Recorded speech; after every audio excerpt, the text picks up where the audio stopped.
नमस्कार मित्रांनो, मी हर्षद कराड आज परत आपल्या सर्वांच्या सोबत आहे आणि तुमच्या आवडत्या तुमच्या यूट्यूब चॅनलमध्ये मी तुमच्या सर्वांचे मनापासून स्वागत करतो. तर मित्रांनो, तुम्ही अजूनही जर समजा हे यूट्यूब चॅनल सबस्क्राईब केलं नसेल तर जास्तीत जास्त लोकांपर्यंत हे पोहोचवण्याचा सुद्धा प्रयत्न करा आणि हे सबस्क्राईब सुद्धा करून घ्या. ठीक आहे. आणि आजच्या आपल्या व्हिडिओचा विषय तुम्हाला सर्वांना माहितीच आहे की 20 जुलैला आपण नवीन बॅच सुरू करतोय. मी ऑलरेडी डिक्लेअर केलेलं आहे. जे आपल्या व्हॉट्सअप ग्रुपवर आहेत त्यांना ही ऑलरेडी माहिती आहे.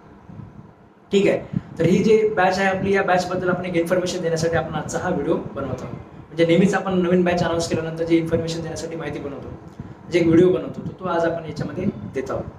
बॅच 8 महिन्यासाठी आहे. संध्याकाळी 8 ते 9चा टायमिंग आहे आणि हा बदल अजिबात होणार नाही. कारण मागची सुद्धा इव्हिनिंगची बॅच सध्या जी चालू आहे, जी 20 तारखेला संपेल, ती सुद्धा याच वेळेमध्ये कंटिन्युअस चालू आहे. आणि मॉर्निंगची सुद्धा बॅच सकाळी 7ची जी आहे तर ती सुद्धा कंटिन्युअस त्याच्यामध्ये चालू आहे. म्हणजे जे वर्किंग लोक आहेत त्यांच्यासाठी आपण हा टायमिंगचे 2 बॅचेस आपण त्याच्यामध्ये घेत असतो. मॉर्निंगचे आणि इव्हिनिंगचे 2च अशा लॉंग टर्म बॅचेस आपल्याकडे असतात. बाकीचे मग मधल्या टाइममध्ये अशा बऱ्याच बॅच असतात. ठीक आहे. पण सगळ्यात बेस्ट टायमिंग हा 8 ते 9चा आहे. ठीक आहे. आणि आता 2021ची तर प्रिलिमची परीक्षा त्याच्यामध्ये आली नाही. आता जे असणार आहे ते 2022लाच असणार आहे. 2022ला सुद्धा फेब्रुवारी, मार्च, एप्रिलच्या आसपास असेल समजा. तर त्या हिशोबाने आपण ही बॅच डिझाईन केलेली आहे. त्या काळामध्ये आपली ही बॅच संपेल सुद्धा आणि इव्हन आपल्याला परीक्षा घ्यायला सुद्धा त्याच्यामध्ये वेळ असेल. ठीक आहे. आपली या बॅचमध्ये टेस्ट सिरीज सुद्धा इन्क्लुडेड आहे.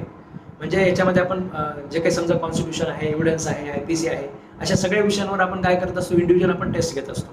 100 मार्काची MCQची आपण टेस्ट त्याच्यामध्ये ऑनलाईन पद्धतीने गुगल क्लासरूमच्या पद्धतीने आपण त्याच्यामध्ये टेस्ट सुद्धा घेत असतो.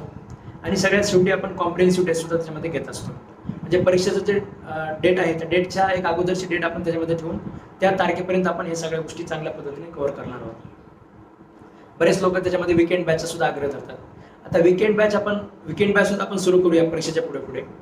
पण वीकेंड बॅचपेक्षा सुद्धा हे बेटर आहे. कारण महत्त्वाचं काय आहे की कंटिन्युटी मेंटेन ठेवणं. तुम्ही आज अभ्यास केला खूप जास्त, म्हणजे एका दिवशी तुम्ही बंबार्डिंग केलं त्याच्यावर, समजा पावसाच्या बाबतीत असं त्याच्याला पावसाळा चालू आहे, तुम्हाला माहितीच आहे की एकदम जर समजा धडधड पाऊस पडला तर सगळा असा वर्ण वाहून जातो, जमिनीमध्ये काहीच जात नाही.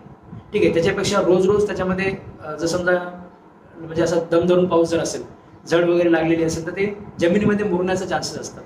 ठीक आहे. त्यामुळे संध्याकाळची 8ची बॅच ती आहे. दिवसभर तुम्ही तुमचं प्रॅक्टिस करा किंवा काही करा, एखादा तास संध्याकाळी तुम्ही एक परीक्षेच्या कॉन्टॅक्टमध्ये येता किंवा काहीतरी त्याच्यामध्ये रोज थोडं म्हणजे पाझरण्यामध्ये त्याच्यामध्ये मदत होत असते. त्यामुळे वीकेंड बॅचमधले जे आग्रह करणारे जे लोक आहेत, मला फोन करून वीकेंड बॅचबद्दल जे म्हणतात, ठीक आहे, त्यांच्यासाठी सांगतो की ही बॅच तुमच्यासाठी बेटर असेल. एक तर टाइम पण तुमच्या दिवसासोबत काउंटर होणार नाही आणि तुम्हाला ही बॅच त्याच्यामध्ये चांगल्या योग्य वेळेमध्ये करता पण येईल.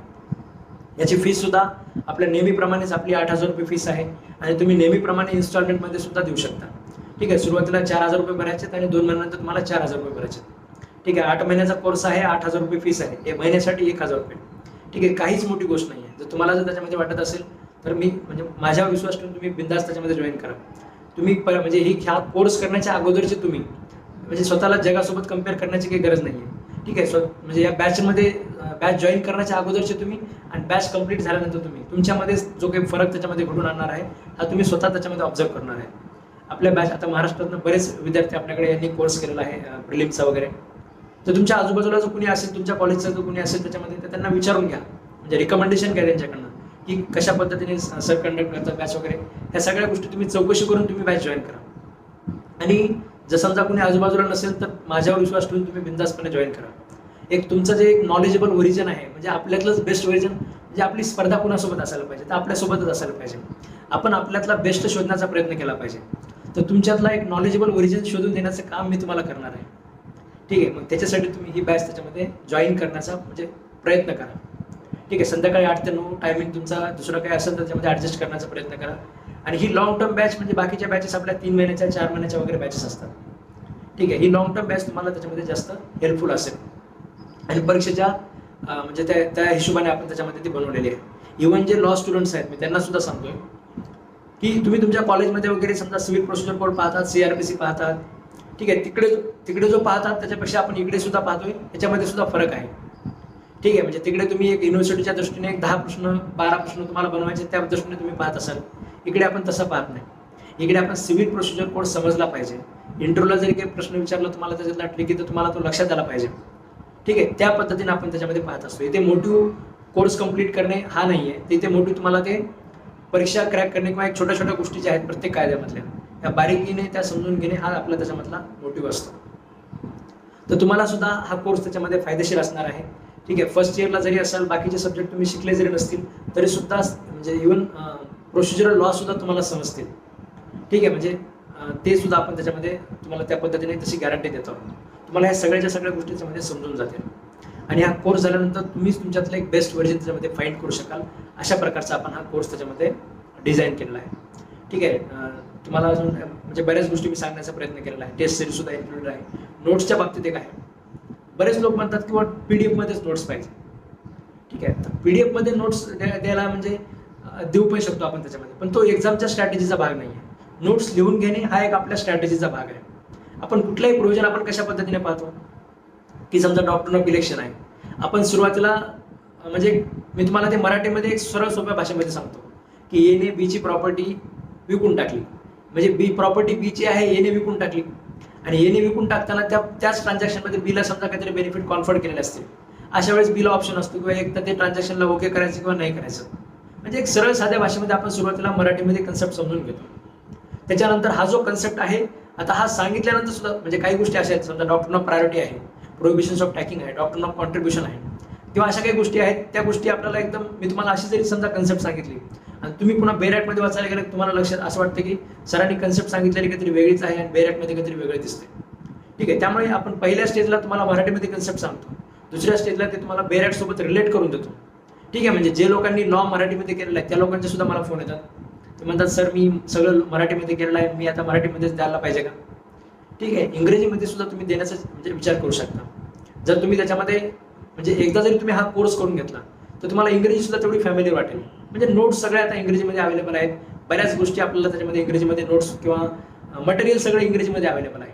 त्याच्यामध्ये तुम्हाला मराठीमध्ये देण्यासाठी तुम्हाला मराठीमध्ये कुठे नोट्स भेटतील म्हणजे मी सुद्धा तुम्हाला ते सांगू शकत नाही. माझ्या सुद्धा माहितीमध्ये तशा मराठीमध्ये चांगल्या नोट्स ज्या आपण परीक्षेसाठी रेफर करू शकतो त्या माझ्या माहितीमध्ये तरी नाही आहेत.